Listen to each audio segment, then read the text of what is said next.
Hello, my name is AJ Fox. I use they, them pronouns, and I am the Director of Religious Education here at First UU. And my talk today focuses on oppression and liberation. And there are many theoretical mentions of various forms of oppression. There are no graphic depictions or specific examples used. This book is called Voices from the Margins. It is one of my favorite collections of UU meditation readings, and it was a small booklet that I was sure to grab in the great exodus of the church in March of 2020, when I grabbed this book and this chalice from my office and hurried off to create a home office. As I am beginning to commute back and forth between the church, it is one of the things that often goes with me. It is an anthology of meditations and readings edited by Jackie James, a longtime Unitarian Universalist religious educator, and Reverend Mark D. Morrison Reed, a longtime UU minister. The UUA bookstore website offers the description as thus. They say that the two editors have compiled a remarkable collection of reflections and meditations from voices often left unheard in Unitarian Universalism. These writings remind us both of what we miss when we don't listen to marginalized voices and the amazing insights we stand to gain when we do. That's the bumblebee again. I'm on my front porch, there's a bumblebee. I'm gonna read that last sentence again. These writings remind us both of what we miss when we don't listen to marginalized voices and the amazing insights we stand to gain when we do. There's two pieces of that description. From voices often left unheard in Unitarian Universalism. What we miss when we don't listen to marginalized voices. Those phrases are important because the voices have been there for a very, very long time. The voices have been there and they have often been speaking. This is true in Unitarian Universalism, but not only or specifically Unitarian Universalism. There are few institutions in this country or this world that are not deeply influenced by power structures of privilege. However, marginalized implies margins, and that's a tricky metaphor. Paulo Freire wrote in Pedagogy of the Oppressed the following: "The truth is, however, that the oppressed are not marginals, are not people living outside society. They have always been inside the structure which made them beings for others. The solution is not to integrate them into the structure of oppression, but to transform that structure so that they can become beings for themselves." All the air quotes are because those are actually in quotation marks in the text, but also important, right? What he's saying is that marginal implies that they are outside of society, the people, but that marginalized people and people that hold marginalized identities are not outside of society, but in fact built into society, that is part of society, that those people are othered in whatever way they are othered. When we talk about liberation, we are not talking about unlocking a cage, although sometimes there are cages that need unlocked. And we are not talking about tearing down a wall, although sometimes there are walls that need torn down. We are talking about a restructuring of a system, not to integrate people into a structure of oppression, but to make room for them at the table of folks reimagining the system. We cannot transform a structure. We cannot create liberation for all without identifying the relationships of power that create the structure. And we cannot transform a structure. We cannot create liberation for all without creating change. And change, at minimum, likely means discomfort. Because for a system to exist where some people are beings for others, there must be others who benefit from the oppression. In multi-generational, multi-century systems of oppression, there are many people who have benefited from the system, even without direct participation.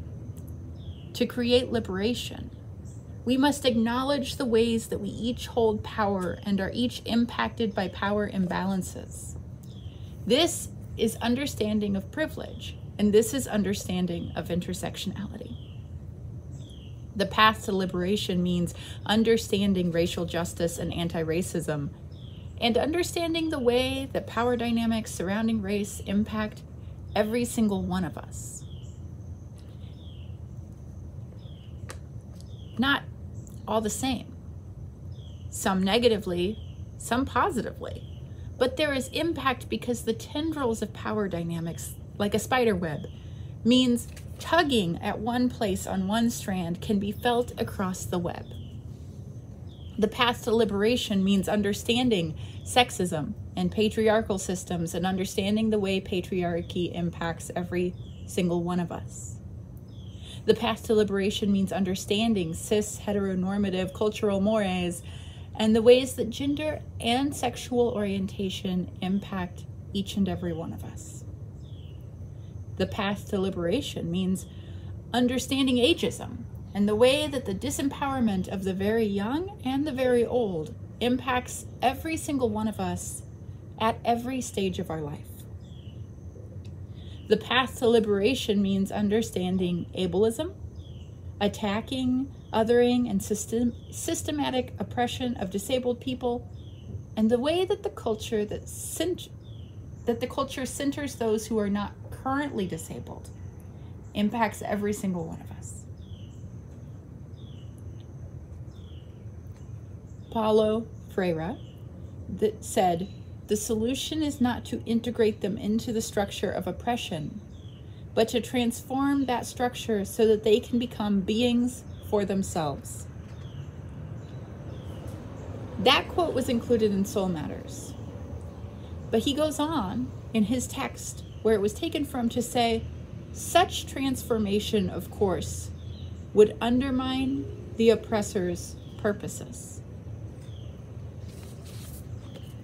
What we must sit with, each and every one of us in different ways, because each and every one of us experience different combinations of identities and personal experiences, is the way that we have likely benefited from and experienced oppression. And we have to know that the structure of oppression was in fact crafted by oppressors' purposes, crafted to oppressors' purposes. And now, as we move forward, it will take brave and bold reimaginings. That liberation will require reimagining of the structure so that all can become beings for themselves. There is good news. It seems that this gets easier. It seems that as you practice imagining systems of power dynamics and oppression in the world, as you practice noticing the invisible spider silk strands between the oppressed and the oppressors, you will get better at seeing them. I was recently, not recently because it ended just before I grabbed my chalice and my copy of Voices from the Margins and came and huddled in my bedroom office, but relatively recently, I was in a big 6-week online session for Unitarian Universalist religious educators. And we were working on imagining what whole worship, intergenerational services could and would look like. There are so many ways that children are powerless in this culture. Children in so many situations are not asked or cannot offer consent, do not have control over their own bodies, their own time, their own world.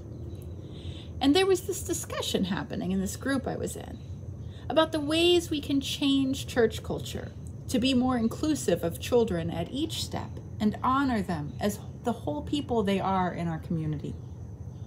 And at this big roundtable discussion that unfolded over several weeks, we were talking about with some people who had already done this work in their own congregations. They were already doing it. And they shared something one of them shared something that stuck with me. She said that the most important work that the congregation had done to better serve children and to really rethink structures of ableism and ageism and othering in their congregation, to identify power dynamics and privileges, to center the margins, was work they had done 2 years before they began reimagining service to be radically inclusive of all people. They had done a program called Beloved Conversations, which is this intense deep dive conversation at a community level created by the FOSS Collaborative. They had spent real intentional time in that program discussing racism and white supremacy. And when it came time to step more fully towards liberation for those across the lifespan and for those with disabilities, the people who had participated in this hard work of Beloved Conversations, they were more able to see the tendrils of power and privilege and begin to transform their structures. They could see those power dynamics more clearly because they had spent so much time thinking about a totally different set of power dynamics. Several other religious educators reported that they had seen similar transformations, that after doing hard work on racial privilege, the communities they served began to see and dismantle other systems of oppression. They reported that liberation begat liberation, that liberation creates liberation, that liberation facilitates liberation. Like a spider web on a morning dew, they started seeing the power dynamics and privileges that they had missed before. And so as we move towards liberation, together and as individuals, I have hope that our awareness and our knowledge and our ability to see power dynamics around us will begin to snowball, that there will be a tipping point where things topple, and where liberation for all, where liberation can transform, can be realized. I close today with a reading from Voices from the Margins.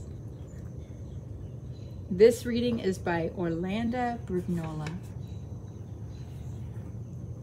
As we move. As we move through life, finding ourselves always new, always newly wise and newly foolish, we ask that our mistakes be small and not hurtful. We ask that as we gain experience, we do not forget our innocence, for they are both part of the whole. The interlude is Bound to Love, What Do We Bring?, performed by the First UU Virtual Choir.